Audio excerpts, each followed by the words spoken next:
I know what you're thinking. Knowing my track record with the Helliverse, I must outright hate Vox as a villain. After all, I hate Adam, and at best, he's a divisive villain, not helped by... Did you fucking see that? Good shit. Pretty fucking hard, bitch! Fucking hilarious! Well, now that I've effectively lost my ad revenue for this video, I think we can safely get to the actual point. Vox.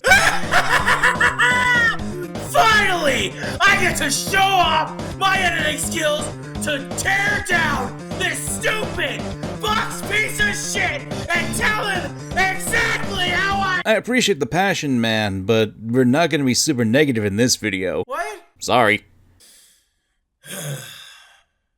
You're lucky I need rent money. But don't worry, we'll have some fun here. Spoilers for the general plot of Hazbin Hotel and maybe JoJo Part 4? What? Just for the guys, gals, and whatever in the back, so we're on the same page, Vox is the main antagonist of the second season of Hazbin Hotel. He's the charismatic leader of the V's and the CEO of Vox Tech, the media empire that provides entertainment, electronics, even food to the denizens of hell. Vox is what you'd like to call an egotistical manipulator. What I mean by that, he has a high opinion of himself, and he knows how to game the system and people. Back when he was alive, he was initially a weatherman who gained the desire to become bigger and bigger, taking over the media landscape and forming a cult until...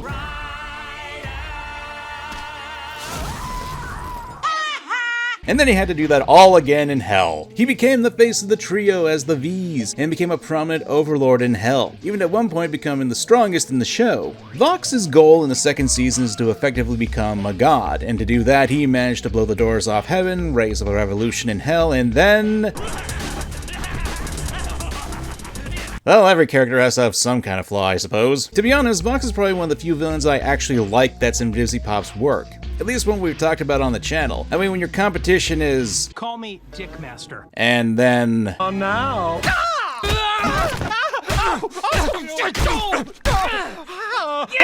I will admit, the bar isn't high, at least when it comes to me. And I'll say that he's not my favorite villain of all time. No, that goes to someone else. Nice.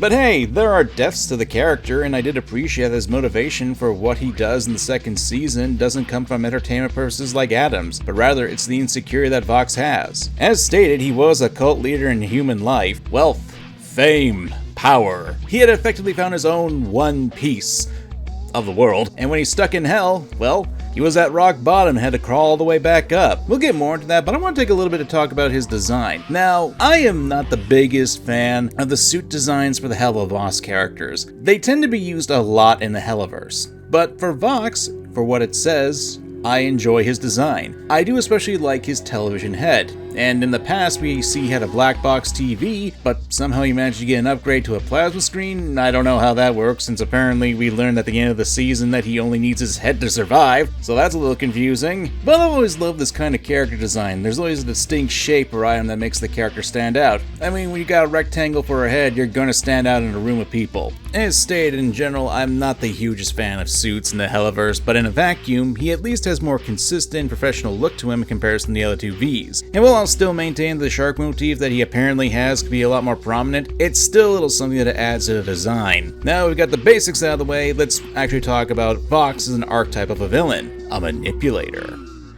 I've talked about manipulators on this channel quite a few times. They tend to be some of the more interesting villains and characters that I personally enjoy covering on this subject. And don't get me wrong, I certainly don't mind there being a villain who can kick all sorts of ass. But there's something about a silver-tongued devil that just clicks with me. Someone using their words or brain to concoct schemes, planning on what people will do and even exploiting the weaknesses of others, all to fulfill their goals. And to an extent, that does exemplify Vox. While he's not a pushover on the battlefield, the guy knows his limitations as well as realizing you can't just brute force your way up to the top.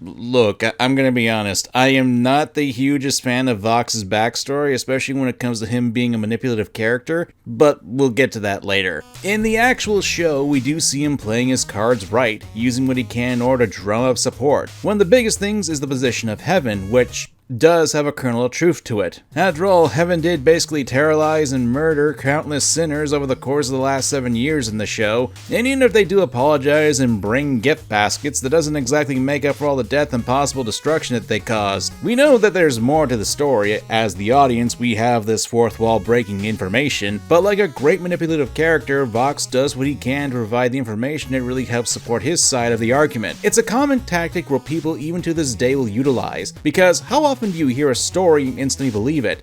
How often do you read a post on a website and without bothering to check to see if it's true or not, you will just spread it, only for it to be revealed that there was more to the story than your first thought, even to the fact that it could be not true. You allowed your compassion or outrage to push you into believing the story, your emotions being manipulated by someone. Now, I'm not going to give examples here of that because I'm pretty sure you guys already have a clue or what idea of what I'm talking about right now. This is what I got from Vox, because he's the dangers of the media and sensationalization. And regardless of whether you think of a specific news organization, this has been a key part of Vox and Vox Tech even since the first season and the pilot. The sensationally charged television programs are very exaggerated takes on our modern day news media, how there's a focus on the negative, and sometimes there will be things that will be said to drum up fear amongst the masses for some motivation. And that's what Vox's manipulation really shines to me. He is the dark side of the media, sensationalizing events, warping them to suit his needs and wants. And he does it without a care in the world or a second thought. This is especially shown how he's willing and able to take advantage of Charlie's good and naive nature, even warping her words in order to make the situation in hell all the worse, but beneficiary to him. To me, this is where Vox really shines as a villain. I enjoy the fact that he knows the game of media and how to really use it to his advantage. It's how he's able to climb up the ladder of hell. Sure, at some points it feels like some people are acting like they're stuck knives in toasters, but I can't really blame Vox for taking advantage of that. After all, there's the phrase, a sucker is born every minute. And that's what works, as I stated. He's actually somewhat right about Heaven. Forming a rebellion against the forces of good isn't an unjustified sentiment, and he's playing into that so he can become a god. He doesn't really care about ending persecution, he just wants to flip the status quo for his own benefit. Hell, he'll be willing to manipulate the other members of the V's, Valentino and Velvet, and while it has the subtlety of a brick to a TV screen, it's still something that showcases that something also works well at Vox, and that he's also an imperfect villain, and it ties into his motivations. Contrary to what some people think, my issue with a character like Andropoulos isn't because he makes mistakes. Mistakes, whether it be protagonists or antagonists, are necessary for the characters to be a lot more interesting, and especially for character development. I hate characters like Andropoulos because the plot literally had to bend itself into a pretzel to make his stupid plan work. But I've already made that video, and that was a year ago, like damn. But no, a villain needs to have their own flaws. One of my favorite villains, Yoshikage Kira of JoJo Part 4, one of my favorite villains of fiction, has the ego the size of the sun. Ruri thought he was untouchable and had the guardian angel to allow him to basically gloat that he's untouchable and can kill women to live a quiet life. And where'd that egotism land him?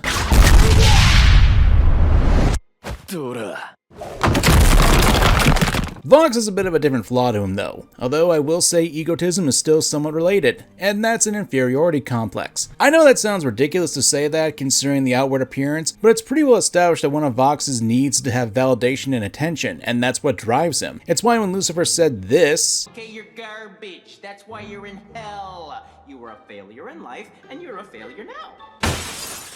A few minutes later.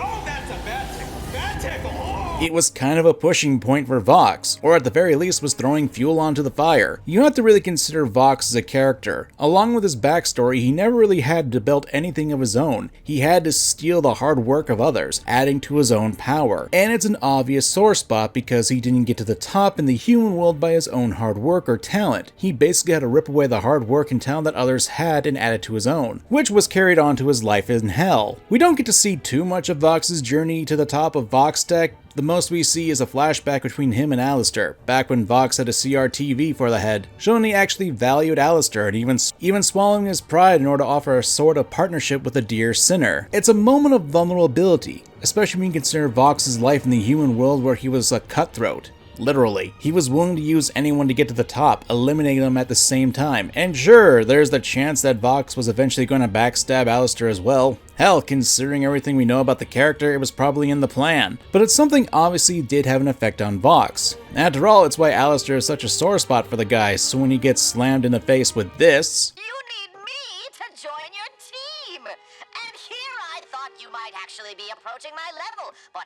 asking for assistance? A partnership? I am quite disappointed in you. I just thought, since we're friends. Friends? There are no friends in hell, Vincent. I thought that was something you understood. How embarrassing.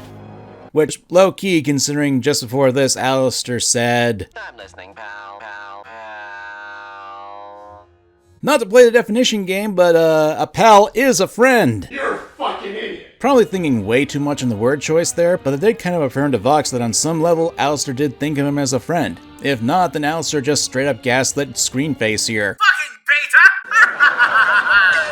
And this ties back into Vox's characterization, more notably his biggest flaw that acts as motivation. He does rely on a lot of other people to get to his ways, using them until they're not worth anything and willing to throw them away once their worth is used up. It's literally part of the first songs that he's in for the season. The sin that Vox represents is envy, envious of the success of others and wanting it for his own, the power that comes with it, and it fits him to a T. Here's the thing, the motivation for him makes sense. And even if he was the top overlord in hell, it wouldn't be enough for him. He has to be a god to feed that ego, always wanting what others have and willing to do whatever it takes to get it, no matter the cost. And it drives him mad when he learns that things don't go his way, especially by him. You swore not to lay your hands on Charlie, but you just couldn't help yourself, could you? You fucking creep. You're always doing that, and I hate it! What, this? This doesn't count. I didn't hurt her. I didn't say not to hurt her, you moron. I said you're not to lay your hands on her. And you did! You pathetic amateur! Fucking wordplay? You tricked me with a fucking technicality? Seriously? You're a fucking idiot. Can't say I blame Vox. We sure that Alistair didn't moonlight as a lawyer back in his human life? To be frank, while I'm not the hugest fan of the writing in Helliverse, cause... duh. Vox as a villain is actually working pretty well, and while he does have the curse of written by Vivzipov where he just dropped F-bombs while he's telling the FCC to screw off, that's mostly when he's broken and on the edge of sanity. Fuck all of you! To me, he's a pretty decent villain, and I'm not saying that on the level of Hazbin Hotel's writing, and while he's no Armstrong or Kira to me, Vox was a pretty effective villain. Of course, I do have a few issues with him. When it comes to Vox, there are only two major issues I have with him as a villain, his backstory and how he gets his goals done. I'll start with the backstory first, since that's the less egregious of the two, but I wasn't a fan of Vox being a straight up murderer in his life. I say this because I feel like for a character who's written to be more of a manipulative bastard, it feels a bit too dirty for him. I get that we only get his backstory with a song, but it really implies that the only reason that Vox got to the top was effectively killing those who got in his way. It works, yes, but it really makes some messy things, like what about police investigations? Consider this a bit more of me speaking my thoughts, but it's weird that a manipulative character would get his hands dirty so blatantly, especially when there could be a trail that leads back to him. To me, if you really wanted to reflect the manipulative tendencies of Vox, he should have done more shadowy methods to get to the top. For example, the Anchorman when Vox was a weatherman, instead of just killing him, maybe he could have blackmailed the man to the point where he took his own life, or maybe even fabricate a scandal that led to that. You'll still get blood on his hands, but now he's got plausible deniability, especially with creating a scandal. Because, hey, he's just trying to do the right thing. He's exposing the corruption of the Anchorman, at least as far as the viewers care. Now, I'm not too beaten up about the backstory, since it's a more constrained and stylized version of events, and we don't have all the actual details. But with what we're presented with, it kinda clashes a bit with the whole manipulative characterization that Vox has in the show. I personally would have preferred if there were more shady and backhand methodology for Vox to get his cult status, finally coming out to the open when he believed that he was finally untouchable. But that to me is the smaller issue I have. The other one is a bit bigger. One of the things I don't care for is how a lot of the time the plot sometimes just works for Vox. What I mean is there are a few things that go a bit too well for him, whether it be because of convenience or because people are just so happen to get stupid. One of the biggest examples comes from when Lucifer is telling Baggy about how he can't harm sinners, and Angel Dust, who's under the brainwashing control of Vox, is following them and learns this information. Now, if you watched any of my Manipulator videos, and this is something I have to talk about, you know I'm not a huge fan of the whole brainwashing aspect when it comes to manipulators. That's not really my issue, granted, because I think more to the point this is kind of necessary for the plot, but also feels more like coincidence. You see, the problem I have with mind control like this is to make things a bit too easy for the manipulator. I'll gladly admit this is more of a personal hang-up, and something I've always had issue with this kind of storytelling. It also makes me question why this wasn't used to just brainwash the entirety of Hell before at this point. I mean, this does happen in the finale, so I literally have to ask how does this power work and what are its limits. The issue comes to how it's a convenient skip around and does actively hurt the manipulator status to my mind. It does actively hurt the manipulator status to me. But for the sake of the plot, I will put that aside and focus on another issue, and that's how Charlie is acting. Now, there's a bit of a critique that a lot of people assume that Charlie is stupid this season, and I don't agree with that. But the issue lies with how the writing handles mistakes of hers. Oh, so you're thinking protagonists can't ever make mistakes? No, that's not what I'm saying at all, Strawman. You see, the issue comes when you take this consideration. You invite two people who are directly associated with the Mothman pimp who you have directly seen hurt your friend Angel Dust, to the point where you got angry enough to become more demonic, and your spider friend is telling you directly that this isn't a good idea, and your girlfriend is also telling you, hey, don't do this. I think it's pushing things a little too much. It's understandable to believe that it may not be a good idea to invite the people who have a business relationship with Valentino over, or having a direct experience on how the media that Vox owns will twist your words. It's about as hard to ignore all these red flags when they are on fire. There's nothing wrong with your protagonist making mistakes, that's just good writing. The problem comes when the mistake after mistake after mistake is made and ignoring the blatant red flags for the sake of the plot. That's not Charlie being naive, that's the plot reaching through the fourth wall and duct taping her IQ points together so Vox can get a win. Hell, Charlie has no evidence to show that redemption actually works other than Emily's word. I'm a little confused as to why Heaven couldn't just, I don't know, take a digital video of Sir Pentious in Heaven and display it in Hell, showing that redemption was a possibility. You could still also have that be thrown out because all Vox would have to do is convince people that it was a fake video, but at the very least you'd have Charlie being able to have some evidence to try to back up what she's saying other than going in head first. Or hell, if we really wanted to keep it going, could have had Vox use the knowledge that Vaggie is an angel and that Charlie is literally sleeping with the enemy. It's fine for Charlie to have flaws. It's part of the reason why we want characters to evolve past said flaws, but there's a difference between character flaws and giving flaws to characters who excuse the plot. Charlie literally knows that Vox is in cahoots with Valentino. She knows that Vox is doing a smear campaign on her. She knows she has no evidence to prove that redemption is possible, and she has no idea how redemption works. It's not that she has flaws, it's that the flaws keep being repeated that's the issue and her running headfirst into a wall. Especially when in Season 1 she had small victories that she was able to earn herself and see that she had competency. She isn't good at everything she does for no reason, and that's a good thing. Season 2 doesn't have that same feel to me, and frankly speaking, when it's the same problem arising and you're still failing at it, it doesn't stick for me, and it kinda hurts the whole villain aspect of Vox. Hell, the V's make a joke of how Charlie is basically doing the work for them, which, yeah, not great, and it hurts the fact that Vox is an effective villain because the character is making the work for him easier. A lot. But despite my issues with the writing, I still maintain that Vox is a good villain. If anything, he's probably one of the best written characters in the entire show. That could be because of his screen presence, concept, and the presentation he has, cause damn, Vox sure know how to sing a tune. Are you serious? Yeah, no. But aside from the issues, I think he's a good villain for the series and probably one of the best ones in Helliverse. However, what are your thoughts? Do you think Vox is a good villain, or do you hate him? I want you to be dead! Good to know. Let me know down below, and if you enjoyed the video, consider leaving a like, a comment, and if you're on mobile, please consider using the hype feature to help the video out to push it in the algorithm. In any case, I'm Mangakamen, and thank you guys so much for watching.